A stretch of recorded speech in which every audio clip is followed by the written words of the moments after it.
The idea of becoming a miserable wretch, running away from that demon, had never even crossed my mind. I had a great marriage, a great life. I had everything. It was kind of like paradise, except I managed to fuck it all up. I only have myself to blame. You haven't been home in 2 weeks, Caruso. 2 weeks! You're not going out. My wife Karen exasperated, with one hand on one hip and the other wagging in disapproval. I rolled my eyes from her rambling. I knew better than to argue with my demonic wife on a Monday morning. However, my lack of self-control got the best of me. Hey, Karen, will you grow up? Stop, I'm still going out, I yelled back, hoping to diminish any responsibility I may have had from this comeuppance. Not without your keys, you're not, she said, flinging my extra set of car keys out our bedroom window. Are you nuts? You fucking nuts! What's your problem? I hollered back, trying to regain my calmness. Yes, I'm nuts. You've been gone for 2 weeks, haven't answered any of my calls. You had me worried.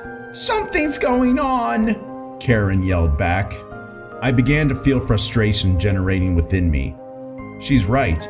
I didn't acknowledge any of her communication, but I didn't want to admit anything, especially with my ongoing situation, which you'll learn about later. Stop with that already. Enough, I said gently, hoping she'd cease her verbal barrage. No, something's obviously going on. I look at your face and I know that you're lying! I grabbed our lamp and flung it at her. She immediately dodged and howled in terror. Ah! Get out! Get out of my house! Shut up!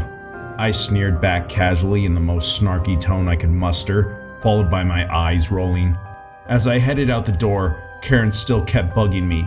Get out! Get out, you nuts! You batshit crazy! You're fucked up in the head, Karen, I said, pointing at her. This is all in your mind, I suggested once more, tapping my forehead with my index finger. I left. That's when I knew our divorce was inevitable. My local church recommended some former priest named Bill. Bill was my only hope of escaping from this demon.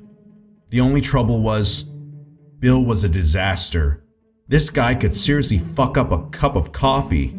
I visited Bill with high hopes that his exorcism would expel this demon from me. Much to my dismay, my hopes were nothing more than a delusion of grandeur. I warned Bill to not make any records of anything since the demon could potentially use them against me. He persuaded me that he had understood my warning, so I believed him, unfortunately. Before the exorcism could even begin, Bill had something to say. We have to delay the exorcism. I can't do it without my lucky hat. I stared at him in disgust and disbelief. Forget your fucking hat. What, are you kidding me? Bill somehow retrieved his lucky hat. Now for the best, and I couldn't believe this shit. So what does he do after exorcising me? After everything I told him? After all his yeah bullshit?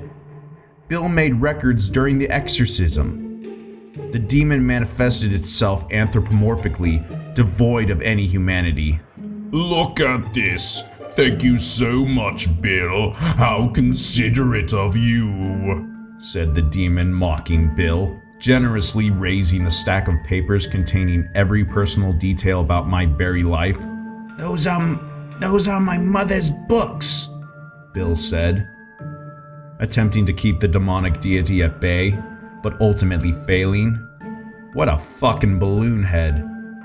Coming to the realization of his devastating fuck-up, he suddenly collapsed. Poor Bill, he got so scared, he had a heart attack and dropped dead right in front of us. That's when I knew the demon will forever haunt me.